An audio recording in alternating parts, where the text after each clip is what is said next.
Yan, good morning, good morning mga kabeshi. Yan, nakikita nyo na naman, nakahilata na naman ang beshi nyo, mga kabeshi. So, ayan nga, mga kabeshi. Yung aking anak is dumating and sumisigaw, Ma! Oh, iluto mo raw tong pansit. Sabi niya ganun. At nagugutom si Papa. Ayan, mga kabeshi. Magdadahilan na ating mga anak. Pagkatungkol sa pagkain, di ba mga kabeshi? So, ayan nga, magluluto tayo. So, bago tayo magluto is lilinisin muna natin ang ating banggarahan or lagayan natin mga plato or yung ating mga lutuan, yung mga gano'n sa inyo. Kung ano ang tawag nyo doon, gano'n. Kasi nakaka-bad trip ba pag kayong nagluluto ka is maraming pasali-salili, gano'n mga kabeshi, na kalat-kalat na kung alin yung dadamputin mo, madadampot mo sila, gano'n, di ba mga kabeshi? So, ayan nga mga kabeshi. Nag-prepare tayo ng ating paglulutuan. So, kawali yung pinaglutuan ko kasi pinaglutuan ko lang din naman yan kanina ng egg. Kaya, pwede ko na siyang paglutuan uli ng pansit canton. Wala naman sigurong mali siya or wala naman sigurong masama kung dyan natin siya iluluto, diba mga kabeshi?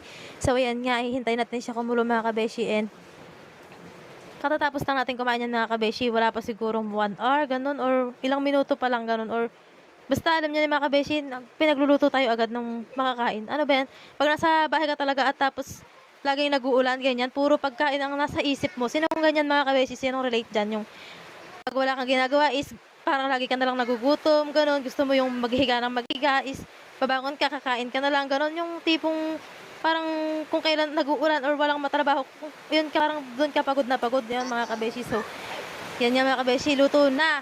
Sumigaw na yung ating mahiwagang kawali na, luto na! Ayan mga kabeshi, yung mga sigaw ng ating kawali. So, ayan na.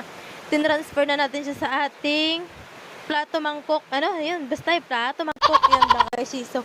So, yan, nilalagay na natin yung ingredients niya para makain natin siya. And, ayan, mga kabeshi, naririnig mo lang sa ulan. Mahirap yung makapagkompetensya ka sa ulan. Ayan, mas malakas yung boses ng ulan kaysa sa boses ng inyong beshi. So, ayan yung mga beshi. Huwag nyo naintindihin dahil sa panahon ngayon natin mga kabeshi is maulang panahon. So, may bagyo kasi, and please, keep safe pala sa ating mga, ano dyan, mga kabarangay or buong Pilipinas. Ayan, keep safe sa atin. Ingat tayo dyan lahat mga kabeshi. Ayan. Luto na nga yung ating spaghetti. So, charot. Magtataka kayo, ba't spaghetti ka ako, diba? So, it's a prank. Ayan. Yan, pansit canton. And ayan, titikman natin siya kung masarap siya. Ayan, mga kabeshi. Ito na, mga kabeshi.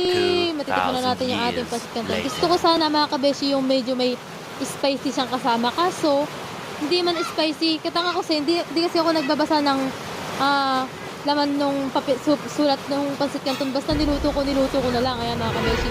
Hindi ko na napansin kung may spicy ba siya or wala. Pero by the way, masarap siya mga kabeshi.